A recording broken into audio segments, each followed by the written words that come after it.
yangu hii tamu yangu hii, hizi barabara Esaka, hii barabara ya Nyakorere, hii barabara ya Tage kona Getini Maya ni Tamax by the end of this term ya 2027. Unajua nyinyi saa zingine wananchi amuelewi, between a promise and a delivery there is a waiting time. Unajua saa zingine nyinyi amuelewi, nikikuambia kuna stima inakuja, kuna period ya kungoja. Hata Yesu unashinda ukiambiwa anakuja na bado unaongoja. Na Sunday unaenda kanisa, Saturday unaenda kanisa, una backslide, unaokoka tena unarudi kwa shetani, tena unaokoka na hajawahi rudi, na bado tunakumbushwa kwa kila siku atarudi. Wewe mbona unataka nifanya miracle hiyo ndio kitu hata rais mnamsumbua naye. Kenya imekuwa na shida kutoka 1963. Lakini you want a president to do a miracle in 2 years in office. How possible is that? Si hata nyinyi you are not being unfair to the president. You are being unfair to the leadership. That is why, kwa sababu nimeona viongozi umekuja hapa, you are being sometimes very fair. And I mean unfair. Because between a promise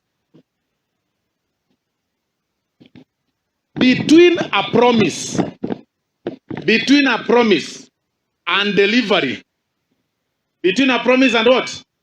There is a waiting period. Ukiahidiwa kitu, jua kuna waiting period.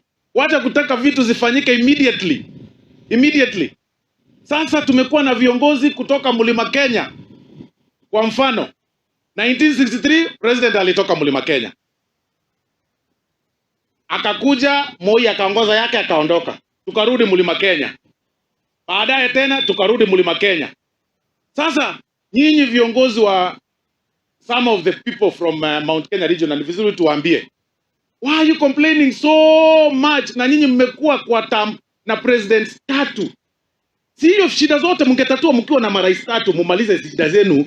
Because why is it that William ndiye amekuja ndio shida sasa mnaanza kukumbuka, mnaanza kusema namna hii? Juzi niliona waziri fulani akiita press, akicastigate president, akicastigate security agencies. The level of pretense that we have in this government, in this country, iko juu sana. Wewe ni cabinet secretary, unaketi kwa cabinet, unaketi na rais kila siku, unaongea na polisi kila siku, unaita press kulia juu ya polisi, Justin Muturi, na unajua sheria, ulikuwa speaker. Leo mimi nakuambia mbele ya hawa watu wangu, ile kiboko tulipiga Gachagua ndio inakuja kwako. You resign ama nikutoe.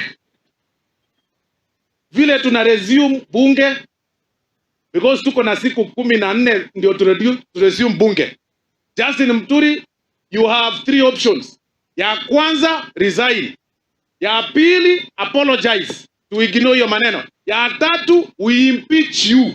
Tuna collect signatures, uende nyumbani. You cannot serve the government of Kenya yenye unalima kila siku.